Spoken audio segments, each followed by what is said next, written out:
Though Prince Harry and Meghan Markle may still dominate headlines, their latest Hollywood venture is raising questions about whether the Duke and Duchess of Sussex's names can convert all that attention into paying customers. Following the recent release of Cookie Queens, a documentary executive produced by the couple through Archie Productions that follows four Girl Scouts navigating the highly competitive world of cookie sales while examining ambition. Leadership and Adolescence, the movie's opening weekend failed to produce strong box office numbers. The result has royal experts questioning whether Harry and Meghan's ability to dominate the news cycle still carries the same weight it once did. Harry and Meghan remain extraordinarily effective at generating headlines, but headlines and paying customers are two very different things. Royal commentator Kinsey Schofield, host of YouTube's Kinsey Schofield Unfiltered, told Fox News Digital. There was a period when simply attaching their names to something guaranteed enormous curiosity. I'm not convinced that's true anymore. And there's no getting around the optics of finishing 5 places behind a 70-minute compilation of internet cat videos. Hollywood can forgive a lot, but being beaten by Cat Video Fest is the sort of indignity that writes its own punchline. The Duchess of Sussex personally promoted the documentary ahead of its theatrical debut. Discussing the movie and her own childhood experience as a Girl Scout, Schofield said that involvement makes the opening numbers particularly noteworthy. Meghan certainly has enormous name recognition, but I think at this stage it's fair to ask how much of that is fame and how much is infamy, she said. There's a significant difference commercially. People may click on a Meghan Markle headline because they're fascinated by her or irritated by her. That doesn't mean they're going to buy a movie ticket because her name is attached to the project. Cookie Queens gives us another interesting data point on that distinction. British royals expert Hilary Fordwich shared the same sentiment in that the performance raises questions about the couple's ability to attract audiences when their projects are not centered on the royal family. The extremely underwhelming box office is a clear indication that, yet again, unless they are bashing the royals and sharing inside stories, secrets, and betraying the privacy of the family, there isn't much they have that is at all in demand nor popular, Fordwich told Fox News Digital. Meghan certainly doesn't have the commercial pull she has so desired, she added. Fordwich argued the couple now face increased pressure to demonstrate they can produce a genuine mainstream hit. That question has followed the Sussexes throughout their post-royal entertainment career, after stepping back from royal duties in 2020 and relocating to California. Harry and Meghan signed major deals in Hollywood. Their Netflix docuseries Harry and Meghan, released in 2022, generated enormous attention by focusing heavily on the couple's departure from royal life and their relationship with the monarchy. Harry's 2023 memoir. Spare similarly produced worldwide headlines with its claims about life inside the royal family. Royal expert Richard Fitzwilliams told Fox News Digital those projects remain the couple's most significant attention grabbers. We all know their huge hits were the 3 infamous betrayals of the royal family, on Opera, the Netflix series Harry and Meghan, and Harry's memoir Spare, Fitzwilliams said. What is undoubted is the publicity that accompanies everything they do. The world knows who they are, but isn't curious enough to tune in and watch Meghan's ghastly series, with Love, Meghan, their series on the Invictus Games, Polo, or It Seems. Cookie Queens. Reports vary on the exact level of success or failure of Meghan's brand as ever, but the jam, flower sprinkles, and scented candles have become a bit of a joke. So it's all about buzz and nothing else, save their link with real royalty, Fitzwilliams claimed still.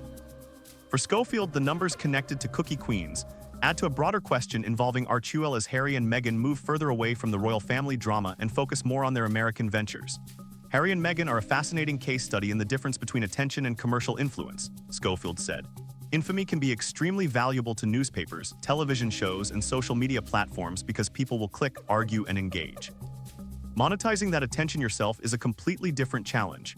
People want to consume content about Harry and Meghan, she added, but are they equally interested in consuming content from Harry and Meghan? Schofield said Hollywood's expectations have changed considerably since the couple first arrived in California. When Harry and Meghan first arrived in California, they were the story, she said.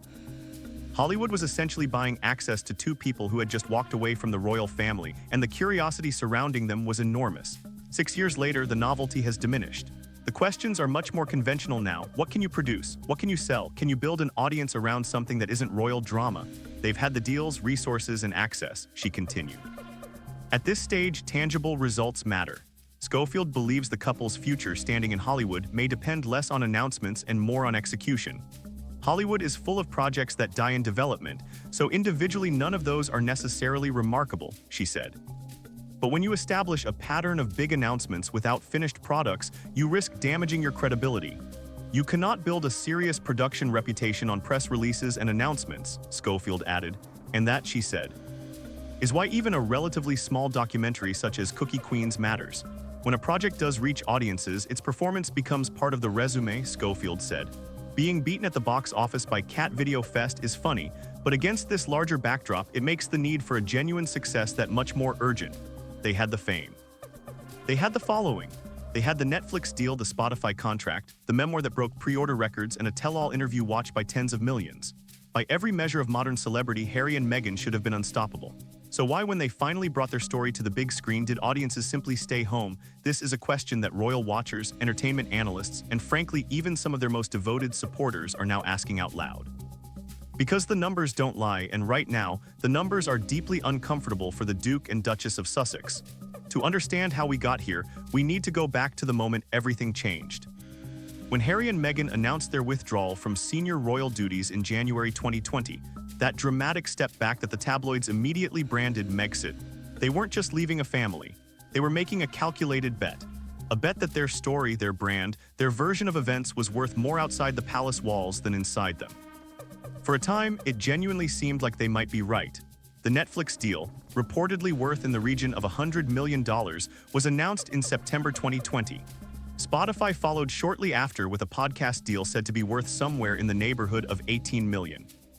Then came the Oprah interview in March 2021, watched by 17 million Americans on the night it aired, and countless more around the world. And then Harry's memoir, Spare, published in January 2023, which sold over 1 million copies in its first week in the United Kingdom, United States, and Germany combined. That is a staggering figure by any publishing standard. By all appearances, the Sussex brand was thriving. And yet, sources close to the entertainment industry began noting something quietly troubling beneath the surface. The Spotify deal was terminated in 2023, with only one series of Meghan's podcast archetypes produced. The Netflix docuseries Harry and Meghan drew significant initial viewing figures but generated mixed critical reception. And crucially, the commercial projects that followed seemed to struggle to convert attention into actual audience engagement. There's a difference, industry insiders will tell you, between being talked about and being watched. Between infamy and genuine cultural investment. Which brings us to their latest venture and the story that's prompted experts to weigh in with some remarkably blunt assessments. The project in question, positioned as a significant step toward Hollywood legitimacy for the Sussexes, arrived with considerable promotional fanfare. There were interviews, appearances, social media campaigns. The machinery of celebrity was working overtime. And yet the box office returns told a story that no amount of publicity could spin away. Reports from within the entertainment industry suggest the film significantly underperformed against projections. One analyst speaking to a major entertainment publication used language that should give the Sussexes' management team pause. The core observation, which has since been picked up and repeated across royal commentary circles, is this: infamy is not the same as influence. Being famous for leaving the royal family, for giving that Oprah interview, for writing that memoir, does not automatically translate into people spending their Saturday afternoon in a cinema to watch something you've produced. These are categorically different things, and the distinction matters enormously.